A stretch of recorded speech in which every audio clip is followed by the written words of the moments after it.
మేము 20% తగ్గితే వైనాట్ 175 అంటే ప్రజలందరూ ఏమనుకున్నా అంటే 1 + 7 8 + 5 13 ఇస్తే చాలేమో అనుకున్నారు. దానికన్నా కూడా తక్కువ ఇచ్చారు.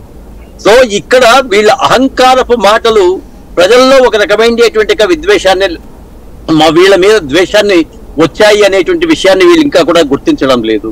అలాగే ప్రజావేదిక కూల్చినప్పుడు మేము అక్రమ కట్టడాలు కూలుస్తామని ప్రజావేదికను మాత్రమే కూల్చుతారు, పక్కన ఉండేటివి కూల్చలేదు అంటే వాళ్ళ దగ్గర లంచం తీసుకున్నారా, లాలూచి పడ్డారా? ప్రజావేదిక ఒక్కదాన్నే ప్రజల డబ్బుతో కట్టిండేటువంటి దాన్ని సక్రమంగా ఉపయోగించుకోకుండా కూల్చేసేయడం అనేటువంటిది మీ ద్వేష రాజకీయం అనేటువంటి విషయం ప్రజలు అర్థం చేసుకున్నారు. రెండవది, ఎక్కడైనా సరే ఒక ఉద్యమం చేస్తామంటే హౌస్ అరెస్ట్, అది ఏ పార్టీ వాళ్ళనైనా కానివ్వండి, ఆఖరికి వాళ్ళ పార్టీలో ఉండేటువంటి వీళ్ళు కూడా ఎక్కడ పోయినా కూడా చేశారు. వీటన్నిటినీ వాళ్ళు చేశారనేటువంటి విషయాన్ని మాత్రమే నేను గుర్తు చేస్తున్నా. రెండవది, కేవలం భారతీయ జనతా పార్టీ ఎక్కడైనా ఏ రాష్ట్రంలో అయినా డెవలప్మెంట్ రాష్ట్రాలు ఏ స్థాయిలో ప్రతిపాదనలు పంపిస్తాయో వాటన్నిటికీ కూడా ఈ రోజు ఆంధ్రప్రదేశ్ అయినా, తెలంగాణ అయినా, పశ్చిమ బెంగాల్ అయినా, కేరళ అయినా కూడా ఒకే పద్ధతిలో చేస్తుంది. చేసుకోవాల్సిందేటువంటి బాధ్యత, సమర్థవంతంగా చేసుకోవాల్సిందే బాధ్యత రాష్ట్రాల మీద. రాష్ట్రంలో మనం చెప్పాల్సి వస్తే 5 ఏళ్లలో అప్పుడు చంద్రబాబు నాయుడు గారు చేసిండేటువంటి హౌసింగ్ అంతా కూడా వీళ్ళు పూర్తి చేయలేదండి. అవి పూర్తి చేసి ఇచ్చేసింటే వీళ్ళకి పేరుండేది కదా. గతంలో యోగి ఆదిత్యనాథ్ గారు అధికారంలోకి వచ్చిన తర్వాత అఖిలేష్ యాదవ్ యొక్క బొమ్మతో స్కూల్ బ్యాగులన్నీ ఉంటే వాటిని పక్కన పెట్టేసి డబ్బు వృధా చేయలే, ఆ బ్యాగులను అట్లాగే పంచాడు, ఆయనే స్వయంగా పంచాడు.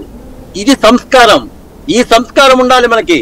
ఈ సంస్కారం లేకుండా కేవలం గతకాలపు కాంట్రాక్టర్లకు డబ్బులు ఇవ్వకుండా మన సొంత కాంట్రాక్టర్లకు మాత్రమే డబ్బులు ఇస్తూ వాళ్ళ ఉసురు పోసుకునేటువంటి పరిస్థితిలో కూడా ఇక్కడ ఉండేటువంటి అన్యాయం జరిగింది అనేటువంటి విషయం యావత్తు ప్రజలు గుర్తు చేశారు. ఎప్పుడైనా బాధపడతాడు కదండి. ఒక గ్రామంలో కాంట్రాక్టర్ ఉంటాడు, వాడు చేసిండేది వాళ్ళకి తెలుసు. అయ్యా నేను చేసిన హోదా అంశం గాని లేకపోతే పోలవరం గాని అమరావతికి నిధులు గాని ఇప్పుడు సాధ్యం అవుతాయా సార్? 100% గతంలో కూడా పోలవరానికి ఏ హామీ ఇచ్చారో ఆ నిధులన్నీ కూడా ఇస్తూనే ఉన్నారు. వీళ్ళందరూ ఎప్పుడు ఎలా చేస్తారంటే ఒక బిల్ పంపించింటారండి, ఆ బిల్ ఇంకా క్లారిటీ వచ్చిండదు. ఇవ్వలేదు అని మాత్రం పేపర్లో పెద్ద హెడ్లైన్స్ వచ్చేస్తాయి. కింద చూస్తే అప్పటికే 14,500 కోట్లు ఇచ్చారు, 350 కోట్లు మాత్రం పెండింగ్ ఉంది అని రాస్తారు. ఇట్లాంటి కుయుక్తులతో మాత్రమే వీళ్ళు ఒక రకమైన వాతావరణాన్ని క్రియేట్ చేశారు. ఈ రోజు ఇక్కడ తెలుగుదేశం ఉన్నా ఖచ్చితంగా సరి అయినటువంటి పద్ధతిలో వీళ్ళు సమర్థవంతంగా ఎన్ని రకాలైన పథకాలు ఇస్తే అన్ని పథకాలకి మద్దతు ఇచ్చేదానికి భారతీయ జనతా పార్టీ, ఇక్కడ మేము భారతీయ జనతా పార్టీ చూసేటువంటిది చంద్రబాబు నాయుడు గారికి ఇస్తోందా, జగన్ గారికి ఇస్తోందా, పినరవికి ఇస్తోందా, పశ్చిమ బెంగాల్లో దీదీకి ఇస్తోందా అని చెప్పేసి మేము అనుకున్నాం.